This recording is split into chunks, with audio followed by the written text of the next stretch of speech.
Councillor Iannicca. Thank you. Well, I think the Cycling Committee, through your guidance, Councillor Mullen, you've really reached a milestone because you've become part of our culture now. And I'll tell you what I mean by that. Richard Roberts and I were walking the alignment of the Queensway walkway, which, by the way, is out my backyard, so I get to see it every day. And you're not kidding. People were using bicycles on it when the granular base was packed down. There was no asphalt. Yeah. And people were already going along, and we saw them on the weekends. It's absolutely a wonderful thing to see. But as we were looking at the alignment, Richard, to his credit, said, Nando, there may be a different alignment that might be more preferred. We may have to take down a couple of old crabapple trees if you're willing to take some flack. And I said, but if we get a wider laneway, we increase this almost 50%. We thought the cyclists could take advantage of it. Well, boy, were we right. And you mentioned Confederation. It links up with it. So now the cross is right in the heart of Ward 7, that you in front of the hospital can get onto Confed, and we widen that road as part of the infrastructure. And the point I'm making is, because Mr. Barrett's involved in another one, we were just discussing infrastructure, and it's time for Cliff Road and Camilla Road to be redesigned. And just automatically we said, you know, what do we do to make sure we have bicycle lanes on this? So whereas before you had to really pester us, for lack of a better term, to get us to even think about it, now it's common practice for us. And I think you're really to be commended for that. The little signpost along the way that I'll give you, I guess you're aware of this story, but it was, many of you recall years ago when they were rolling out what they thought was the next great technology, and they predicted this company would be bigger than IBM, and it was all held in great hush and great secret. Apparently people were making this big decision in Europe, and it was going to revolutionize the world. They called it a Segway. And it's all these years later, and I haven't seen a damn Segway anywhere. The reason apparently is when they did roll it out, thinking like dumb North Americans, the smarter people in the developing world says, oh, we've got something already, and it doesn't need energy, and it gives you exercise. We call it a bicycle. And apparently the bicycle killed the Segway. Made no sense. And so they've known it for years, and I guess we're catching up. So the point I make to take a bow, because you have become part of our culture. It's been a tough haul. We're well aware of it. But now, without being in the room, we're already taking your thoughts into consideration. And that is quite a milestone, and you should be commended. And as you're right, Councillor, if you want any greater praise to the politicians, any greater joy, come and have a coffee in my backyard on a Sunday morning. And the cyclists that go by, it's beautiful, especially when they're in full regalia, because there's a lot of courses that go along the Queensway for, I guess I see some of you folks every night. Come in for a coffee if you like. Congratulations. You should be very proud of what you've achieved. Councillor Saito. Thank you, Madam Mayor. Well, I want to thank you as well for not just for being here today, but for all the work that you put into this, and you know, turning around the minds of the traffic engineers is a huge thing. I've been teasing Steve Barrett about this because Steve came to me a little while ago that we're going to be looking at putting bike lanes on Glen Erin Drive. And I was kind of laughing because I had wanted to put bike lanes and narrow the lanes on Glen Erin Drive. What was it, 10 years ago, Steve?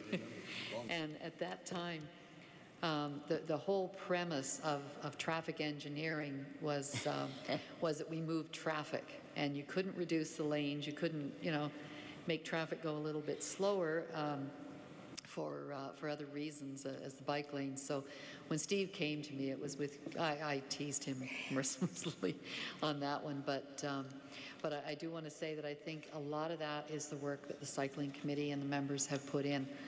And, you know, I recall the days when I sat on the Cycling Committee, thanks to Councillor Mullen, and, you know, at that time, the Cycling Committee was adamant that the only type of trails they wanted were on the road, and you'll all remember that. And we just were not putting cycling lanes on the road at that time. And I think it was, I was asking Councillor Mahoney what year it was, but I think it was probably around 1993 that we were repaving Winston Churchill Boulevard. And I had asked then, because I was on the Cycling Committee at the time, so I thought as a good member of the committee, I would push for bike lanes on Winston Churchill Boulevard. And it met with a lot of resistance, both at staff and at council. And yes, you remember that, Nando. And Katie supported me on this, and you know, it was Angus who came forward and said, well, you know, we could make the splash pad a little wider, we could make it a little deeper, and we could put the bike lane on the splash pad. Well, the members of the Cycling Committee wanted to be on the road, so that wasn't what they had wanted. But I said, look, guys, you're not going to get it on the road, so let's take it on the splash pad. And there we had the first actual sort of on-road bike lanes in the city. And, you know, we've come such a long way since then. And at the times when we had to, you know, cajole and beg and plead. And, you know, I thank the councillors that were here at that time, because it was a little bit more in the budget to do that, as you know, but it certainly wasn't as much as redesigning the road and doing all the other configurations to the lanes on the road. But, you know, I mean, we met yesterday with to talk about bike lanes up on Argentia Road and Meadowvale Boulevard.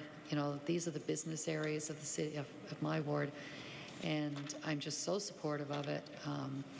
When we were deciding not to widen Dairy Road through Ward 9, I did say that I wanted to see alternate transportation. If we do anything on the road, it's not to add another lane for cars.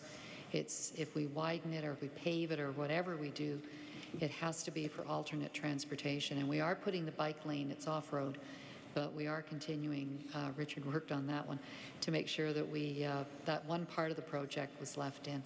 So it's wonderful seeing how far we have come.